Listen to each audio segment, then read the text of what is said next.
Hello, bonjour à tous. Comme on avait dit précédemment dans la vidéo précédente, on disait qu'on voulait avoir la capacité de pouvoir demander à l'utilisateur le nombre qu'il voulait, dont il voulait la table de multiplication.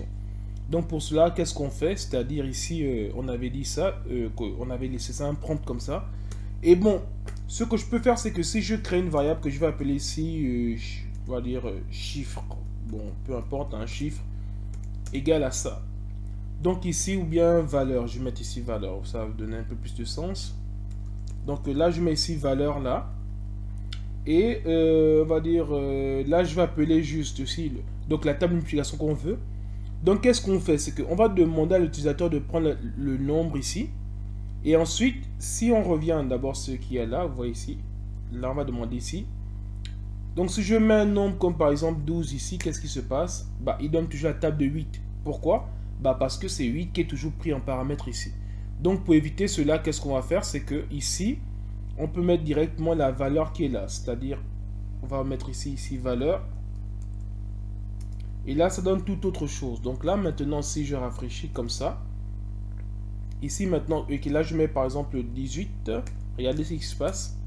Ok, il fait donc ici 18, ainsi de suite, voilà, multiplié, voilà, donc jusqu'à 20. Ok, donc voilà un peu rapidement ce qu'on pouvait dire. Après, ce qu'on peut faire, c'est qu'on peut demander une autre valeur, c'est-à-dire, on peut dire ici let valeur finale, c'est-à-dire valeur finale. C'est pour dire quoi? C'est-à-dire qu'on veut demander aussi jusqu'où il va s'arrêter la multiplication. On va dire ici prompt, ici on va dire là, quel est le nombre de l'arrêt. Bon, j'ai pas trop l'inspiration, donc je vais mettre ici un truc comme ça. Donc ici, de l'arrêt de la multiplication. Donc là maintenant, si on fait ça et qu'on prend cette valeur là, et là je mets ici valeur finale. On va dire valeur finale.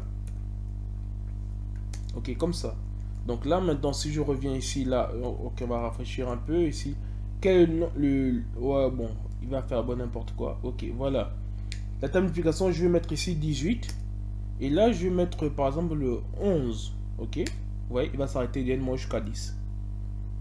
Bon, maintenant, si je fais, on va dire, non, si je refais ça, et que je mets ici 18 comme ça, et que là, je mets rien. Ouais, ici, donc en fait, il faudrait aussi pouvoir mettre, bon, ça c'est maintenant à vous de, si vous voulez aller plus loin, pour dire que tant que la personne ne renseigne pas la valeur, c'est-à-dire ici, si par exemple, on va dire, bon, en fait c'est juste, on peut mettre une condition, c'est-à-dire on peut mettre une condition ici, une condition ternaire pour dire que si c'est vide, bah, on met la valeur par défaut 12, si ce n'est pas vide, bah, on prend la valeur qui a été renseignée. Bon, ça c'est à vous de voir, mais c'est juste pour vous montrer les principes, on n'est pas là pour entrer en détail sur des cours de maths, mais c'est juste pour vous dire comment fonctionnent les fonctions, comment on peut les utiliser. Et donc, c'est vraiment le socle là dont on a besoin pour la suite, parce qu'après, on va passer à ce qu'on appelle des événements. Et donc, les événements et le DOM aussi, mais il faudrait d'abord comprendre comment les fonctions marchent. Et donc, je vous donne rendez-vous à la prochaine partie où on parlera maintenant du DOM d'abord. Merci.